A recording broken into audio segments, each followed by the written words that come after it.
దేవుడితో సహవాసం.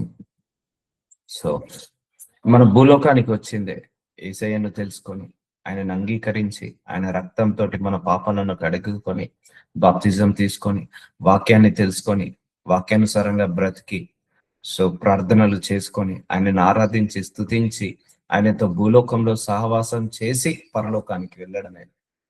So that is the reason we born on the earth.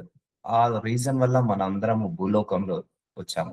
అందుకే భూలోకంలో నువ్వు యేసయ్యను తెలుసుకోకపోతే పరలోకంకి వెళ్ళలేవు.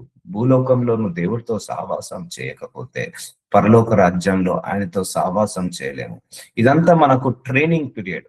సో పరలోకానికి వెళ్ళడానికి భూలోకం అంతా కూడా మనకు ట్రైనింగ్ పీరియడ్. పరలోకానికి వెళ్ళడానికి భూలోకం అంతా కూడా మనకు ఒక ఒక ట్రైనింగ్ కావచ్చు, లేకపోతే దేవుణ్ణి తెలుసుకోవడం కావచ్చు, వాక్యాన్ని తెలుసుకోవడం కావచ్చు, వాక్యాన్ని సరంగా నడవడం కావచ్చు. ఇదంతా కూడా ఆయన సిద్ధపాటు కాలం. సో మన భూలోకం అంతా కూడా పరలోకానికి వెళ్ళడానికి సిద్ధపాటు కాలం. పరలోకానికి వెళ్ళాలంటే నువ్వు భూలోకంలో జన్మించాల్సిందే. పరలోకానికి వెళ్ళాలంటే భూలోకంలో నువ్వు యేసయ్యను తెలుసుకోవాల్సిందే. పరలోకానికి వెళ్ళాలంటే భూలోకంలో ఆయన నామాన్ని అంగీకరించాల్సిందే. ఆయన దేవుడుగా, రక్షకుడుగా అంగీకరించాల్సిందే. ఆయనతో సహవాసం చేయాల్సిందే. ఆయనకు ప్రార్థన చేయాల్సిందే. భూలోకంలో ఆయనను ఆరాధించి, స్తుతించి, సహవాసం చేసి పరలోకానికి వెళ్ళాల్సిందే. That is how we born on the earth. మనం అందుకోసమే భూలోకానికి వచ్చాము. సో భూలోకంలో ఈ సహవాసం వల్లనే పరలోక రాజ్యానికి వెళ్తాము. ఎందుకంటే మనం మరణించిన తర్వాత కూడా పరలోక రాజ్యంలో నిత్య నివాసం చేస్తాము, దేవుడితో సావాసం చేస్తాము. అదేదో ఇప్పటి నుంచే చేయడానికి దేవుడు మన అందరికి అనుగ్రహించాడు. సో ఇప్పటి నుంచే మనందరం ఆయనతో గడపడానికి, ఆయనతో సావాసం చేయడానికి ఒక అవకాశాన్ని ఇచ్చాడు. సో అందుకే we are the lucky enough people. మనందరం కూడా గొప్ప అదృష్టవంతులం, గొప్ప కృప ఉన్న దేవుడు మనలో. ఎందుకంటే భూలోకంలో ఎన్నో కోట్ల ఆత్మలు ఉన్నాయి, ఇంకా నశించిపోతున్నాయి, ఇంకా వాళ్ళ యేసయ్య అంగీకరించలేదు. కానీ మనందరం యేసయ్యను అంగీకరించాము, మనందరం దేవుడిని అంగీకరించి దేవుడితో సావాసం చేస్తున్నాము. అంటే ఆయన కృప చేత రక్షించబడ్డాము, ఆయన కనికరం చేత రక్షించబడ్డాము. ఈ రక్షణను మనం వృధా చేసుకోవద్దు. ఈ రక్షణను మనం ఎప్పుడు కూడా మిస్యూజ్ చేసుకోవద్దు. ఎందుకంటే ఇంత గొప్ప రక్షణ భూలోకంలో ఇంకా ఏది లేదండి. ఇంత గొప్ప అదృష్టము, ఇంత గొప్ప అవకాశము, ఇంత గొప్ప ధన్యత మా భూలోకంలో ఏది లేదు. ఎందుకంటే చాలా మంది తెలియక, యేసయ్యను తెలియక నశించిపోతున్నారు. యేసయ్య గురించి తెలుసుకోక మరణించిపోతున్నారు. సో మనందరం తెలుసుకున్నాము, ఇంకా లోతుగా సహవాసం చేద్దాము. ఎందుకంటే ఆయన విలువ తెలియక నశించిపోతున్నారు. సో మనందరం కూడా ఆయన విలువ తెలుసు కాబట్టి మనము నశించిపోకుండా ఇంకా ఆయనతో సహవాసము చేద్దాము. అందుకే fellowship with God is very very important.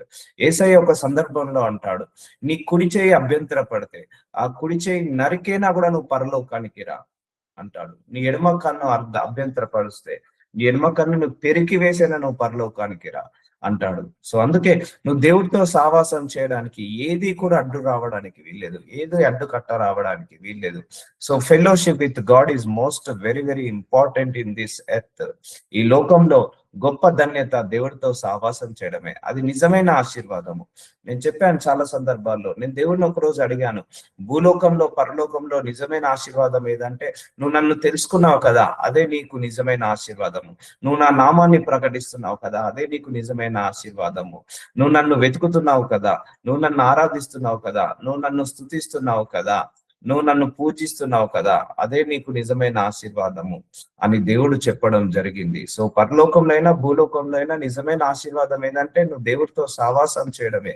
నిజమైన ఆశీర్వాదం ఆయనను వెతకడమే, ఆయనను ఆరాధించడమే, పూజించడమే నిజమైన ఆశీర్వాదముగా తీసుకోవాలి మనందరము కూడా.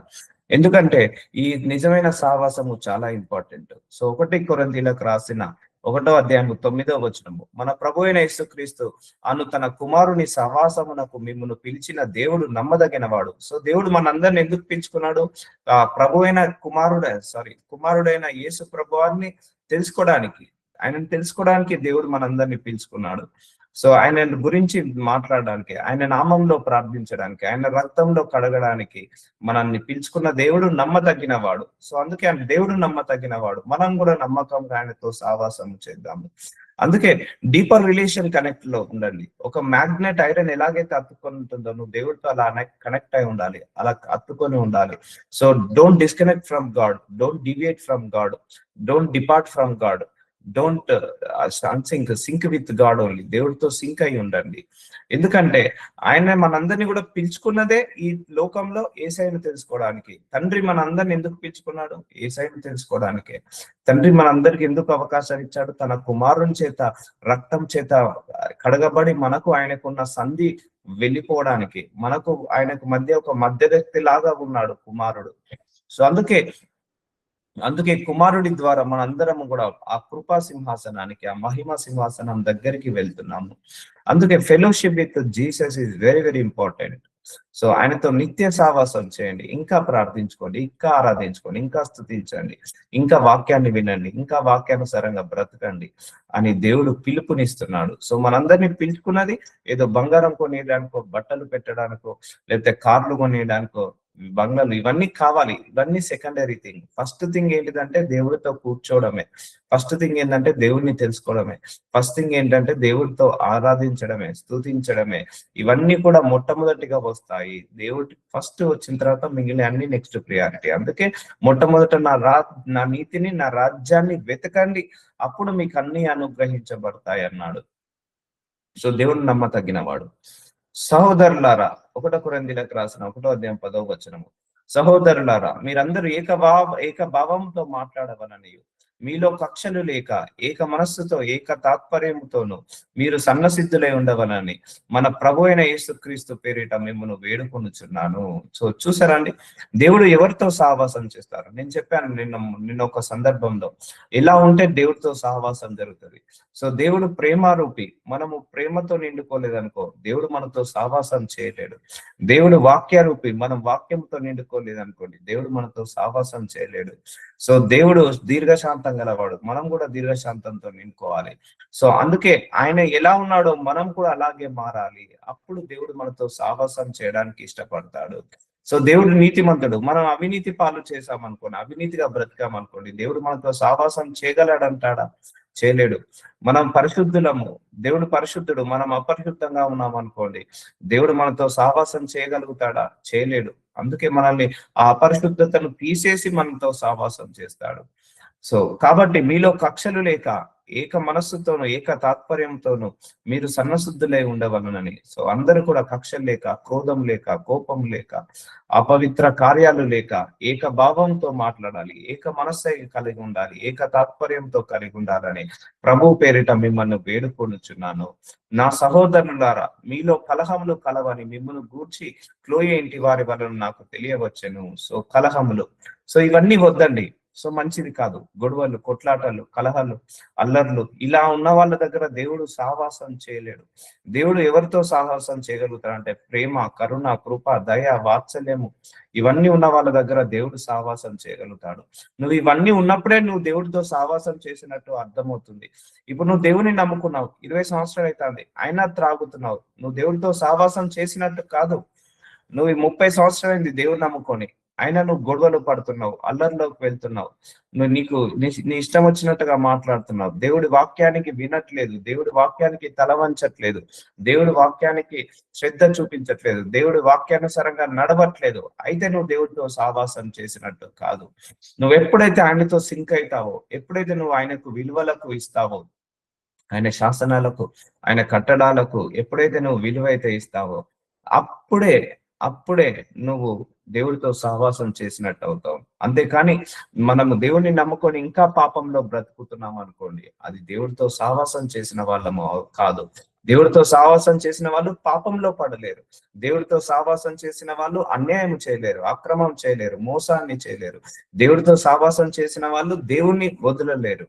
సో అందుకే ఆయనతో సహవాసం వల్ల నువ్వు చాలా నేర్చుకుంటావు. ఇప్పుడు ఒక ముగ్గురు మూర్ఖులతో నువ్వు తిరిగావనుకో, 4వ మూర్ఖులం అవుతాము.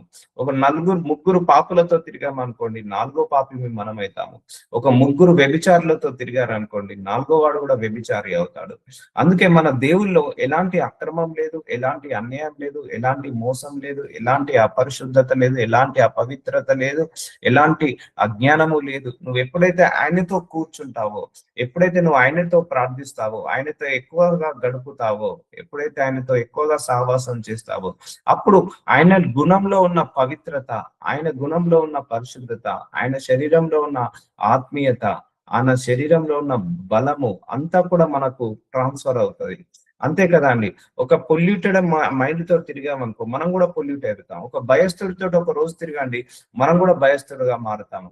ఒక ధైర్యవంతుడితో తిరగండి, మనం కూడా ధైర్యవంతుడిగా మారుతాము. ఒక ఒక మోసగాడితో తిరగండి, 4 రోజుకో 5 రోజుకో మనం కూడా అలాగే తయారవుతాము. కానీ మన దేవుడితో నువ్వు సావాసం చేస్తే నీ లోపల ఎలాంటి దుర్నీతి ఉండనియదు, తొలగించేస్తాడు. ఎలాంటి కలహాలు, గొడవలు, కొట్లాటలు ఉండవు. దేవుడు తొలగించేస్తాడు. అందుకే సిట్ విత్ గాడ్, దేవుడితో కూర్చోండి. అప్పుడు దేవుడితో సావాసమే నిన్ను బతికిస్తుంది. దేవుడితో సావాసమే నిన్ను ముందరికి నడిపిస్తుంది. మన మనస్సు మారాలన్నా, మన క్యారెక్టర్ చేంజ్ కావాలన్నా, మన బిహేవియర్ చేంజ్ కావాలన్నా దేవుడితో కూర్చోవాల్సిందే. దేవుడితో కూర్చున్నప్పుడు నీకు చాలా నేర్పిస్తాడు. నువ్వు ప్రార్థనలో గడిపినప్పుడు దేవుడు నీకు చాలా బయలుపరుస్తాడు. నువ్వు వాక్యాన్ని నేర్చుకున్నప్పుడు, వాక్యానుసారంగా నడిచినప్పుడు నీకు చాలా నేర్చుకుంటావు. నీకు జ్ఞానంలోకి అభివృద్ధి చెందుతావు. అందుకే there are lot many hundreds of benefits are there if you have fellowship with God.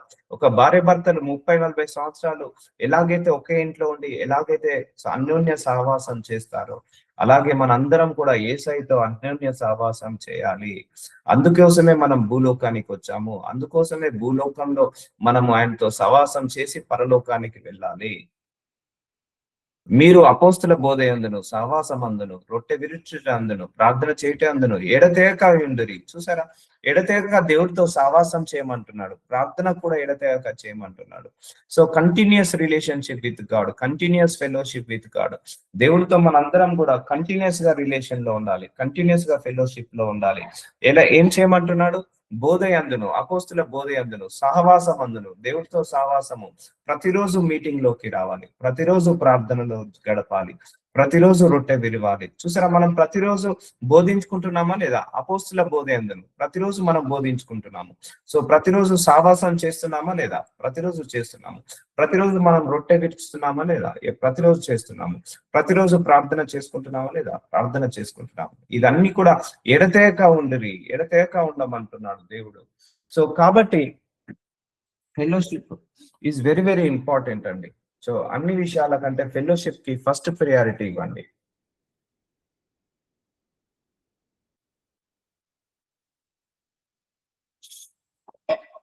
అది కంటిన్యూస్ గా ఉండాలి, ఎప్పుడు కూడా డిస్కనెక్ట్ కావద్దు. ఈ రోజు మనం 3 పూటల భోజనం చేసాము, రేపు చేయకుండా ఉంటామా? సో ఎల్లుండి చేయకుండా ఉంటామా? సో ఈ రోజు మనము ఒక 4 లీటర్ల వాటర్ తాగాము, రేపు తాగకుండా ఉంటామా? సో తప్పకుండా తాగుతాము, తప్పకుండా తింటాము. అలాగే ఈ రోజు నువ్వు చేసుకున్నావు, రేపు చేసుకో, ఎల్లుండి చేసుకో, క్రమం తప్పకుండా చేసుకో. రొట్టె విరుచుటయందు, సావాసమందు ప్రతిరోజు కూడా దేవుడితో ఫెలోషిప్ లో ఉండు, ఎడతెగక ఉండిరి. ఎడతెగక ప్రార్థన చేసుకోవాలి. ఎప్పుడైనా కూడా ఒక టైం అవసరం లేదండి ప్రార్థనకు. మార్నింగ్ లేస్తే మార్నింగ్, మధ్యాహ్నము సమయం ఉంటే మధ్యాహ్నము, ఈవినింగ్ సమయం ఉంటే ఈవినింగ్ సమయం. మీరు రోజు 10 సార్లు అయినా ప్రార్థించవచ్చు. డోంట్ వరీ, దాంట్లో మీకు ఏ తప్పు ఉండదండి. నేను పొద్దున్న లేస్తాను, ప్రార్థించుకుంటాను. మళ్ళీ మధ్యాహ్నం కొంచెం సమయం దొరికితే మధ్యాహ్నం ప్రార్థించుకుంటాను. ఈవినింగ్ కొంచెం సమయం దొరికితే ప్రార్థించుకుంటాను. మళ్ళీ మిడ్ నైట్ ఏమైనా సమయం ఉంటే ప్రార్థించుకుంటాను. సో అలా ప్రార్థన ఎడతెగక ఉండాలి, ఎప్పుడు కూడా ఎడతెగక ఉండాలి ప్రార్థన. రొట్టె విరుచు సావాసము, దేవుడితో సావాసము ఎడతెగక ఉండాలి. సో వాక్యం వినడం ఎడతెగక ఉండాలి, వాక్యానుసారంగా బ్రతకడం ఎడతెగక ఉండాలి, వాక్యాన్ని చదువుకోవడం ఎడతెగక ఉండాలి. అందుకే మీకు ఒక నమూనా ఇచ్చాను, వాక్యం ఎన్ని రోజులు ఎన్ని చాప్టర్లు చదవాలి అని. సో దేవుడి దయ వల్ల ఈ ఇయర్ లో మనం 2 సార్ల బైబిల్ ని కంప్లీట్ చేయబోతున్నాము. సో ఇవన్నీ కూడా ఇంపార్టెంట్ అండి. సో అందుకే so you need to know more about God Jesus Christ. నువ్వు లోతుగా తెలుసుకో దేవుణ్ణి లోతుగా తెలుసుకో. సమయాన్ని కేటాయించు దేవుణ్ణి తెలుసుకోవడానికి. సమయాన్ని తెలుసుకో, సమయాన్ని ఎక్కువగా ఇవ్వు దేవుడికి తెలుసుకోవడానికి, ఆయనతో సావాసం చేయడానికి. సో నేను తెలుసుకున్న కొద్ది కొత్తగా బయలుపరచబడుతున్నాడు. నేను ఇంకా 30-40 సంవత్సరాలు దేవుణ్ణి తెలుసుకున్నా కూడా ఇంకా తక్కువనే అండి. ఎందుకంటే ఆయన ఎంత తెలుసుకున్నా కూడా ఇంకా బయటికి వస్తూనే ఉంటది, కొత్త కొత్త విషయాలు తెలుస్తూనే ఉంటాయి, కొత్త కొత్త సంగతులన్నీ బయలుపరుస్తూనే ఉంటాడు. కాబట్టి ప్రార్థన చేయుటయందు ఎడతెగక ఉండిరి. 2 కొరింథీయులకు రాసిన 13-14 ప్రభువైన యేసుక్రీస్తు కృపయు, దేవుని ప్రేమయు, పరిశుద్ధాత్మ సహవాసమును మీకందరికీ తోడే ఉండును గాక. చూసారండి, తండ్రి కుమార పరిశుద్ధాత్మ ముగ్గురి యొక్క సహవాసము మీకందరికీ తోడే ఉండును గాక.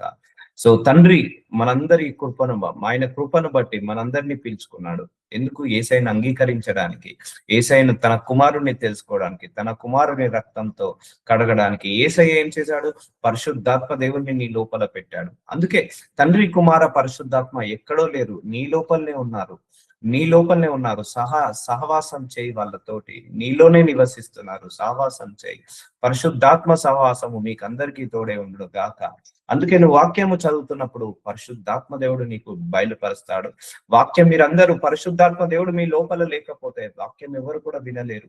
పరిశుద్ధాత్మ దేవుడు లేకపోతే నేను వాక్యాన్ని బోధించలేను. పరిశుద్ధాత్మ దేవుడు నా లోపల లేకపోతే మీకు ప్రవచించలేను, మీకోసం ప్రార్థించలేను, మీకోసము నేను మొరపెట్టలేను. ఆ పరిశుద్ధాత్మ దేవుడే ఇవన్నీ చేస్తున్నాడు. కాబట్టి నువ్వు ఎప్పుడైతే సహవాసం చేస్తావో నీ లోపల ఆ పరిశుద్ధాత్మ శక్తి పెరుగుతుంది, పరిశుద్ధాత్మ బలము పెరుగుతుంది. సో అందుకే సిట్ విత్ గాడ్ అండి. ఉన్నాయి, అందరికీ సమస్యలు ఉన్నాయి, మీకున్నాయి, నాకున్నాయి. అందరికీ బాధలు ఉన్నాయి, మీకున్నాయి, నాకున్నాయి. అందరికీ శ్రమలు ఉన్నాయి, మీకున్నాయి, నాకున్నాయి. అందరికీ శరీర బలహీనతలు ఉన్నాయి, మీకున్నాయి, నాకున్నాయి. అందరికీ సమయం తక్కువగా ఉంది. ఆఫీస్ పని, ఇంటి పని, వర్క్ అని, ఈ వర్క్ అని, ఆ వర్క్ అని ఉన్నాయి. బట్ అయినా కూడా అందులో నుంచే మనం సమయాన్ని తీయాలి, సమయాన్ని తీయాలి. మనం ఉద్యోగాలు చేసుకోవడానికి భూలోకానికి రాలేదు, యేసయ్యను తెలుసుకోవడానికి భూలోకానికి వచ్చావు. అందుకే యేసయ్యను తెలుసుకుంటూ నువ్వు ఉద్యోగం చేయి, అంతేకాని యేసయ్యను పక్కకు పెట్టేసి ఉద్యోగం చేయకు. అర్థమవుతుందా? నువ్వు ఇంటి పని, వంట పని చేసుకుంటూ నువ్వు యేసయ్యను తెలుసుకో, యేసయ్యను తెలుసుకుంటూ ఇంటి పని, వంట పని చేసుకో. అంతేకాని నీ ఇంటి పని, వంట పని కోసము నువ్వు యేసయ్యను పక్కకు పెట్టకు. సో అర్థమవుతుందండి? నువ్వు వచ్చిందే భూలోకానికి యేసయ్యను తెలుసుకోవడానికి, దేవుణ్ణి తెలుసుకోవడానికి, ఆయనతో లోతుగా సావాసం చేయడానికి, లోతుగా సన్నిహిత్యం చేయడానికే మనందరం వచ్చాము. అందుకే అన్ని పనులను పక్కకు పెట్టైనా కూడా నువ్వు యేసయ్య పని పెట్టుకో. అంటే యేసయ్యను దగ్గరికి చాలా మంది దేవుడితో ఫెలోషిప్ తక్కువ, అందరితో ఫెలోషిప్ ఎక్కువ ఉంటారు. సో ఫోన్ లో గంట సేపైనా మాట్లాడగలుగుతారు, కానీ ప్రార్థనలో 10 నిమిషాలు మాట్లాడలేరు. సో రోజంతా అన్ని సమయాలు ఉంటాయి, కానీ యేసయ్యతో గడిపే సమయం ఉండదు. అన్ని చేస్తారు, అన్ని చక్కగా ఉంటాయి, కానీ యేసయ్యతో గడిపే సమయం ఉంటుంది. అందుకే ఈ భూలోకానికి నువ్వు వచ్చింది ఇల్లు కడగడానికో, లేకపోతే గిన్నెలు తోమడానికో, లేకపోతే జాబ్ చేసుకోవడానికో, లేకపోతే ఇంకేదైనా చేసుకోవడానికో కాదు. యేసయ్యను తెలుసుకోవడానికే నువ్వు భూలోకానికి వచ్చావు. ఆయనను తెలుసుకుంటూ నువ్వు ఇంటి పని చేసుకో, ఆయనను తెలుసుకుంటూ వంట పని చేసుకో, ఆయనను తెలుసుకుంటూ ఉద్యోగాన్ని చేసుకో, ఆయనను తెలుసుకుంటూ నీ యొక్క పరిస్థితులు అన్ని చక్కబెట్టుకో, ఇల్లు కట్టుకో, కారు కొనుక్కో. అంతేకాని ఆయనను పక్కకు పెట్టేసి ఇంటి పని చేయకు, ఆయనను పక్కకు పెట్టేసి ఉద్యోగం చేయకు, ఆయనను పక్కకు పెట్టేసి నువ్వు వంట పని చేయకు. సో అది చేసుకో ఫస్ట్, అది చూసుకో ఫస్ట్. ఎందుకంటే పరిశుద్ధాత్మ సహవాసము మీకు అందరికీ తోడై ఉండును గాక. So this is the very very important subject అండి. This is the high priority on the earth. మనందరిలో హై ప్రియారిటీ ఏంటండి? ఈ భూలోకంలో బంగారం కొనుక్కోవడమా, లేకపోతే ఇల్లు కట్టుకోవడమా, లేకపోతే ఉద్యోగాలు చేయడమా? అన్నిట్లలో హై ప్రియారిటీ యేసయ్యను తెలుసుకోవడమే. అన్నిట్లలో హై ప్రియారిటీ ఆయనకు దగ్గర కావడమే. అన్నిట్లలో హై ప్రియారిటీ ఆయనను ఆరాధించడమే, స్తుతించడమే. అన్నిట్లలో హై ప్రియారిటీ ఆయనకు కనెక్ట్ అయి ఉండడమే. అన్నిట్లో హై ప్రియారిటీ ఆయనతో సహవాసము చేయడమే. Deeper relationship with God is most high priority on the earth. Remaining అన్ని నెక్స్ట్ గా, నీ ఇంటి పని, నీ వంట పని, నీ జాబు, లేకపోతే ఇవన్నీ. చాలా మంది జాబు రాకముందుకు దేవుడితో గడుపుతారు, జాబ్ వచ్చిన తర్వాత గడపరు. చాలా మందికి వివాహం కాకముందుకు దేవుడితో గడుపుతారు, వివాహం అయిన తర్వాత దేవుడితో గడపరు. చాలా మందికి గర్భఫలం రాకముందుకు దేవుడితో గడుపుతారు, గర్భఫలం వచ్చిన తర్వాత దేవుడితో గడపరు. సో అందుకే ఏ ఉపద్రవం కానీ, ఏ ఆశీర్వాదం కానీ దేవుడి నుంచి నిన్ను దూరం చేయదు. నీ గర్భఫలం వచ్చినా కూడా నువ్వు దేవుడితో గడపాల్సిందే, వివాహం జరిగినా కూడా దేవుడితో గడపాల్సిందే, ఉద్యోగం వచ్చినా దేవుడితో గడపాల్సిందే. అందుకే ఏది కూడా నీ ఫెలోషిప్ లో నుంచి విడుదల కావద్దు, దేవుడి యొక్క ఫెలోషిప్ లోనే ఉండాలి. ఏది కూడా ఆయనతో సావాసం నుంచి నువ్వు బయటికి రావద్దు. Don't come out of from his fellowship. దేవుడి యొక్క ఫెలోషిప్ నుంచి ఎవ్వరు కూడా బయటికి రావద్దు. సో నీకు కష్టం ఉంది, నాకు తెలుసు, అయినా కూడా దేవుడిని మర్చిపోకు. ఆయన దేవుడితో సావాసం చేయి. నీకు నష్టాలు ఉన్నాయి, అయినా కూడా దేవుడితో సావాసం చేయి. నీకు బాధలున్నాయి, ఇరుకులున్నాయి, శ్రమలున్నాయి, ఇబ్బందులున్నాయి, దేవుడితో సహవాసం చేయకు. అందుకే కనెక్టివిటీ కాండి. అందరూ కూడా స్పిరిచువల్ గా స్ట్రాంగ్ కావాలి. Most high priority on the spirituality. Spiritual గా స్ట్రాంగ్ కాండి. So you need to know more about Jesus Christ every day. ఈ రోజు దేవుడు మనకు ఒక క్యాలెండర్ లో ఒక రోజు ఇచ్చాడు అంటే నువ్వు యేసయ్యని ఇంకా తెలుసుకోవాలని. రేపు ఒక రోజు నీ క్యాలెండర్ లో ఇచ్చాడంటే రేపు కూడా నువ్వు యేసయ్యని ఇంకా తెలుసుకోవాలని. ఈ రోజు నీకు దేవుడు క్యాలెండర్ లో ఒక రోజు ఇచ్చాడంటే ఈ రోజు నువ్వు దేవుణ్ణి ఆరాధించాలని, స్తుతించాలని, ఇలా ఆయన వాక్యాన్ని వినాలని, నేను ఇలా ఆయన వాక్యాన్ని బోధించాలని, మనందరము కూడా ఆయనలో ఎదగాలని ఈ రోజు ఒక క్యాలెండర్ లో మనకి ఇచ్చాడు. రేపు ఒక క్యాలెండర్ లో మనకు ఒక రోజు ఇచ్చాడు. ఎల్లుండి ఉన్న క్యాలెండర్ లో మనకు ఒక రోజునిచ్చాడు. మనం ప్రతిరోజు కూడా దేవుడు మనకు ఎందుకు ఇస్తున్నాడు? మనందరినీ కూడా ఆయనలో ఎదగాలని, ఆయన గురించి తెలుసుకోవాలని, ఈ భూలోకంలో నీ ద్వారా ఆయన మహిమ పొందాలని, నువ్వు ఆరాధించే ద్వారా, నువ్వు స్తుతించే ద్వారా, నువ్వు వాక్యానుసారంగా నడిచే ద్వారా ఆయన మహిమ పొందుకోవాలని దేవుడు ఈ రోజు నీ క్యాలెండర్ లో ఒక రోజునిచ్చాడు. ఆయనతో సహవాసం చేయాలని దేవుడు మనకు క్యాలెండర్ లో ఒక రోజునిచ్చాడు. కాబట్టి డోంట్ మిస్యూజ్ దట్ డే. ప్రతిరోజు మనకు ఇంపార్టెంటే. సో ప్రతిరోజు ఇంపార్టెంటే. సో మనం ఒక్కరోజు దేవుడి వాక్యం వినకపోతే ఏదో కోల్పోయినట్టుగా ఉండాలి. ఒక్కరోజు ప్రార్థించకపోతే ఏదో కోల్పోయినట్టుగా ఉండాలి. ఒక్కరోజు ఆయనను ఆరాధించకపోతే, స్తుతించకపోతే ఏదో కోల్పోయినట్టుగా ఉండాలి. ఏదో కాదు, అన్ని కోల్పోయినట్టుగా ఉండాలి. అప్పుడు నువ్వు ఆయనతో నిత్య సహవాసము చేస్తున్న వాడివి అవుతావు. సో అర్థమవుతుందా అండి? So this is how you born on the earth. ఇందుకోసమే నువ్వు భూలోకానికి వచ్చావు.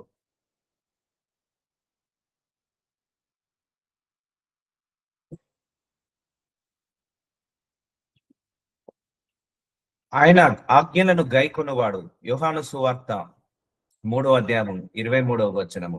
ఆయన ఆజ్ఞలను గైకొనువాడు ఆయన యందు నిలిచి ఉండును. చూసారా అండి? నువ్వు దేవుడితో సావాసం చేస్తున్నావంటే అర్థము ఒకటే, సూచన క్రియ. ఆయన ఆజ్ఞలను గైకొనాలి. అప్పుడు ఆయన యందు నిలిచిండు. ఆయన వాని యందు నిలిచి ఉండును. ఆయన మన యందును నిలిచి ఉండును. చూసారా అండి? సో ఎప్పుడు దేవుడు నీతో సావాసం చేస్తాడు? ఆయన ఆజ్ఞలకు, ఆయన శాసనాలకు, ఆయన కట్టడాలకు ఎప్పుడైతే నువ్వు తల వంచుతావో, ఎప్పుడైతే నువ్వు హృదయానుసారంగా అంగీకరించి వాటి ప్రకారంగా నడుస్తావో, అప్పుడే ఆయన వాళ్ళతో సావాసం చేయగలుగుతాడు. అందుకే నువ్వు వాక్యానికి విరుద్ధంగా వెళ్తున్నావా? నువ్వు దేవుడికి విరుద్ధంగా వెళ్ళినట్టే. నువ్వు వాక్యాన్ని చదువుతున్నావా? దేవుణ్ణి చదువుతున్నట్టే. వాక్యాన్ని తెలుసుకుంటావా? దేవుణ్ణి తెలుసుకున్నట్టే. వాక్యానికి అనుకూలంగా వెళ్ళావా? దేవునికి అనుకూలంగా వెళ్ళినట్టే.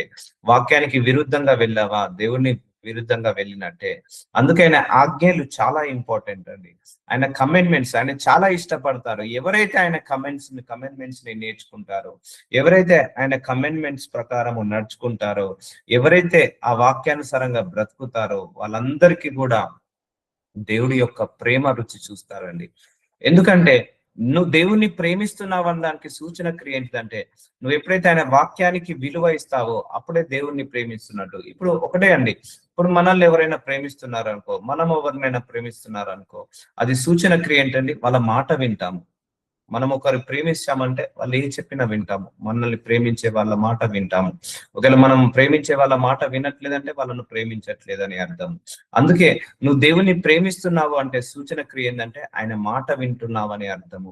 ఆయన మాటకు విలువ ఇస్తున్నావు అని అర్థము. అప్పుడే దేవుడి యొక్క మాటకు విలువ ఇచ్చినప్పుడే నువ్వు ఆయన సూచన క్రియలాగా తీసుకో, నువ్వు ఆయనను ప్రేమిస్తున్నావని. లేకపోతే నువ్వు I love you Jesus, I love you Jesus, I love you Jesus అంటున్నావు. యేసయ్య నిన్ను ప్రేమిస్తున్నా అంటున్నావు. కానీ బయటకు వచ్చి ఆయనకు విరుద్ధంగా బ్రతుకుతున్నావు. అయితే నువ్వు దేవుణ్ణి ప్రేమించట్లేదు. ఎప్పుడైతే నువ్వు దేవుని ఆజ్ఞలు, శాసనాలు, కట్టడాలు నేర్చుకొని వాటికి విలువ ఇస్తావో అప్పుడు నువ్వు ఆయనతో సావాసం చేసినట్టు, అప్పుడు నువ్వు ఆయనలో నిల్చున్నట్టు. సో అర్థమవుతుందా అండి? ఆయన ఆజ్ఞలను గైకొనువాడు ఎవరట? ఆయనతో సావాసం చేసేవాళ్ళు. సో సావాసం అంటే ఏంటిది? ఆయన మాటలు వినడమే. సావాసం అంటే ఏంటిది? ఆయన మాటలు వాక్యానుసారంగా బ్రతకడమే. ఆయన యందు నిలిచి ఉండడం, ఆయన వాని యందు నిలిచి ఉండడం, ఆయన మన యందు నిలిచి ఉన్నాడని, మన యందు నిలిచి ఉండడం. సో చూసారా, దేవుడు మనతో నిలిచి ఉండాలంటే వాక్యమే అండి. సో వాక్యము ఫస్ట్ ప్రియారిటీ. వాక్యానికి ఇవ్వండి, వాక్యాన్ని నేర్చుకోండి, వాక్యాన్ని వినండి, వాక్యానుసారంగా బ్రతకండి. వాక్యానుసారంగా బ్రతికావంటే చాలండి. ఇక దేవుడు నిన్ను అల్టిమేట్ పవర్ ఇచ్చేస్తాడు. ఎందుకంటే వాక్యము అంటే దేవుడికి ఇష్టము. సో వాక్యము ద్వారా దేవుడు ఈ ఈ యొక్క మనుషులను కడతాడు. వాక్యం ద్వారా దేవుడు మనసులను కడతాడు. వాక్యం ద్వారా దేవుడు మనందరినీ బంధిస్తాడు. వాక్యం ద్వారా దేవుడు మనం అందరి నోటికి తాళాలు వేస్తాడు. సో అందుకే ఆయన ఆజ్ఞలను గైకొనాలి. ఇప్పుడు మనం ఒకరిని బంధించాలంటే తాడు కావాలి. ఒకరిని బంధించాలంటే లేకపోతే ఐరన్ ఐరన్ గొలుసులు కావాలి. కానీ మన దేవుడు మాత్రము గొప్ప దేవుడు. మనల్ని వాక్యముతోటే బంధిస్తాడండి. వాక్యంతోటే మన నోటిని తాళం వేస్తాడు. సో వాక్యానుసారంగా నడిపిస్తాడు. మనం బాధలు ఉన్నప్పుడు, కష్టాలు ఉన్నప్పుడు వాక్యాన్ని ద్వారా మాట్లాడతాడు. సో కాబట్టి ఆయన శాసనాలను నేర్చుకో, ఆయన కట్టడాలను నేర్చుకో. రీడ్ ఇట్, స్క్రిప్చర్స్ రీడ్ చేయండి. శాసనాలు, కట్టడాలు అవన్నీ కూడా నేర్చుకోండి. వాటి ప్రకారం నడవాలని కోరుకోండి. అప్పుడు ఆయన నీ లోపల నిల్చుంటాడు. సో వాక్యం ఎవరి లోపల ఉంటుందో వాళ్ళ లోపల యేసయ్య ఉంటాడు. గుర్తుపెట్టుకోండి. వాళ్ళతోటి యేసయ్య సావాసం చేస్తాడు. నువ్వు వాక్యాన్ని పక్కకు పెట్టావా, యేసయ్యను పక్కకు పెట్టినట్టే. గుర్తుపెట్టుకోండి. అంతకు మించి ఇంకేది లేదు. నీకు శ్రమలు, పోరాటాలు వచ్చినప్పుడు నువ్వు వాక్యానికి విలువ ఇవ్వకుండా నీ శ్రమలకు, పోరాటాలకు తగ్గట్టుగా నువ్వు బిహేవ్ చేస్తున్నావా, అయితే యేసయ్యకు నువ్వు విలువ ఇవ్వనట్టే. నువ్వు ఎప్పుడైతే వాక్యానికి విలువ ఇస్తావో యేసయ్యకు విలువ ఇచ్చినట్టే. ఎప్పుడైతే వాక్యాన్ని మర్చిపోతావో యేసయ్యని మర్చిపోనంటే. అందుకే ఆ గొడవలు, కొట్లాటలు, అల్లర్ల వల్ల నువ్వు దేవుడితో సావాసం చేయలేవు. వాక్యానుసారంగా బ్రతికినప్పుడే దేవుడితో సావాసం చేస్తాము.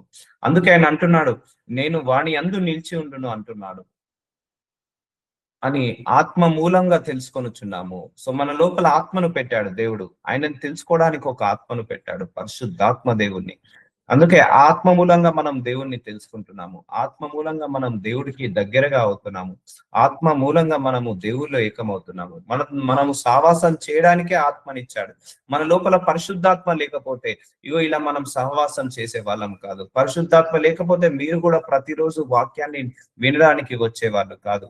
పరిశుద్ధాత్మ లేకపోతే నేను వాక్యాన్ని బోధించలేను. సో మనందరి సహవాసము పరిశుద్ధాత్మ దేవుడు కడుతున్నాడు. మనందరి సహవాసాన్ని. పరిశుద్ధాత్మ దేవుడి యొక్క పని ఏంటిదండి?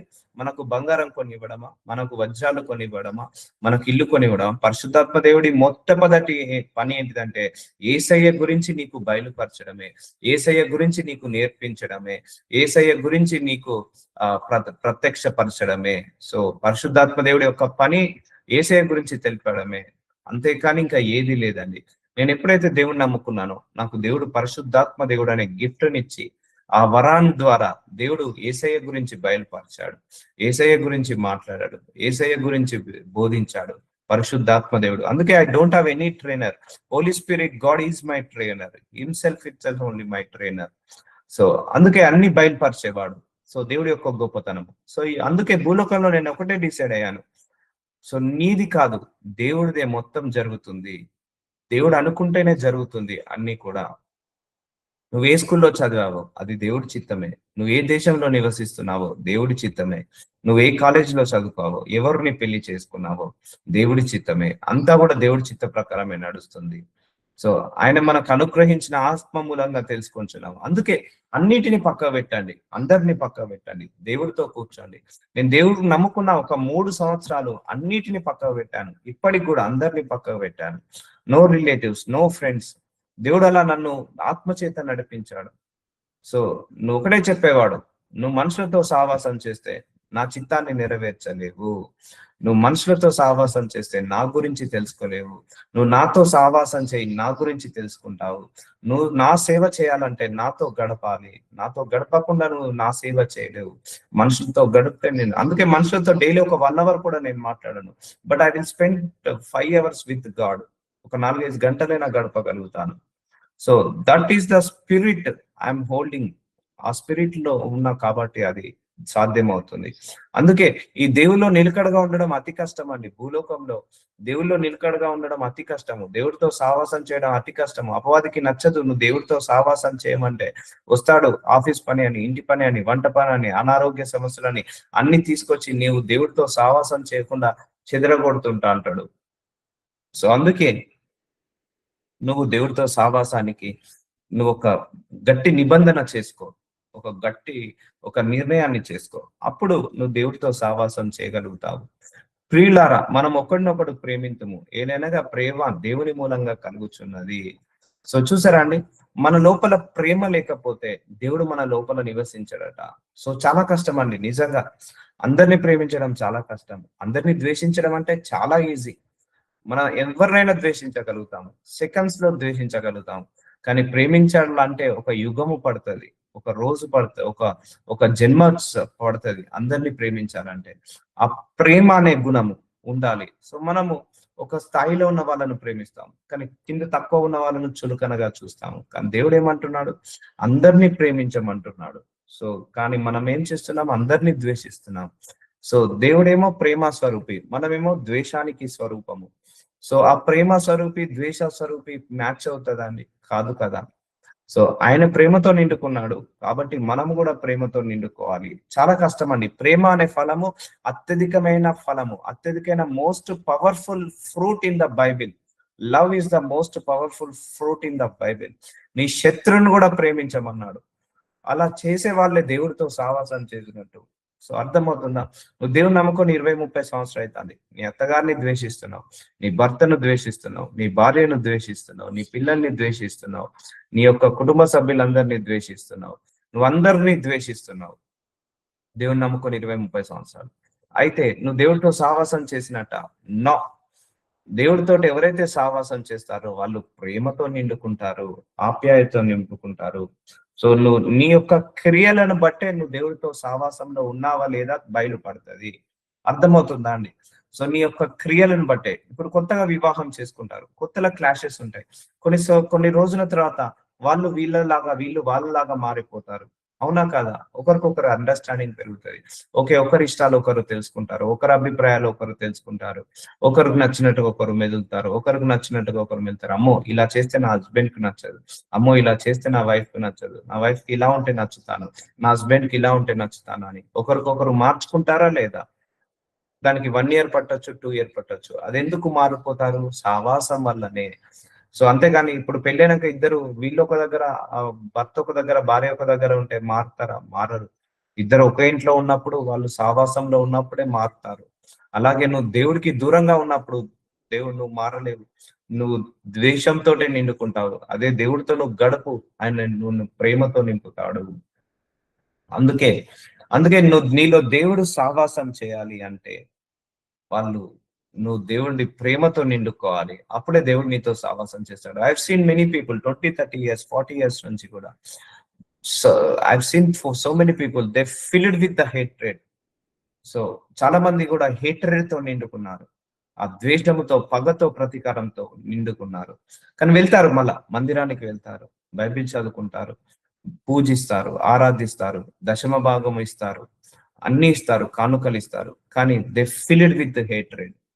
సో నువ్వు ఇచ్చే దశభాగం బట్టి దేవుడు నీకు సావాసం చేయడు. సో నువ్వు ఇచ్చే కానుకలను బట్టి దేవుడు నీతో సావాసం చేయడు. సో నీ యొక్క ప్రేమ గుణం బట్టి దేవుడు నీతో సావాసం చేస్తాడు. అర్థమవుతుందా అండి? సో వాక్యం అందరం చదువుతాము, కానీ వాక్యానుసారంగా బ్రతికే వాళ్ళే ఆయనతో సావాసం చేసిన వాళ్ళు అవుతారు. వాక్యాన్ని అందరూ బోధిస్తారు, కానీ వాక్యానుసారంగా బ్రతికే వాళ్ళే ఆయనతో సావాసం చేసినట్టు. సో మనుషులు అందరినీ ద్వేషిస్తారు, కానీ ఎవరైతే అందరినీ ప్రేమిస్తారో అప్పుడు యేసయ్యతో ఫెలోషిప్ లో ఉన్నట్టు. యేసయ్యలో ఫెలోషిప్ లో ఉంటే నువ్వు ఎవరిని ద్వేషించలేవు. అర్థమవుతుందా అండి? So you sit with God, then only you will get these kind of qualities. So will continue tomorrow. నజరేయుడైన యేసయ్య, ఇదిగో తండ్రి, నిత్య సావాసము, దేవుడితో సావాసం అనే వాక్యము ద్వారా మా అందరితో మాట్లాడుతున్నందుకు వందనాలు, స్తోత్రాలు. Yes my Lord, we need a deeper relationship with you, we need a deeper fellowship with you my Lord. అయ్యా ప్రభువా, నిజమైన సావాసం ఏంటిదో మాకు బయలుపరుస్తున్నందుకు, దేవుడితో సావాసం ఉండాలంటే ఏమి చేయాలి, ఎలా ఉంటే దేవుడితో సావాసం ఉన్నట్టు, అవన్నీ మర్మాలన్నిటి కూడా మాకు బయలుపరుస్తూ మమ్మల్ని అందరినీ కూడా మీ స్వరూపంలోకి మార్చుకుంటున్నందుకు మీకే మహిమ కలుగును గాక. ఆమేన్. ఆమేన్.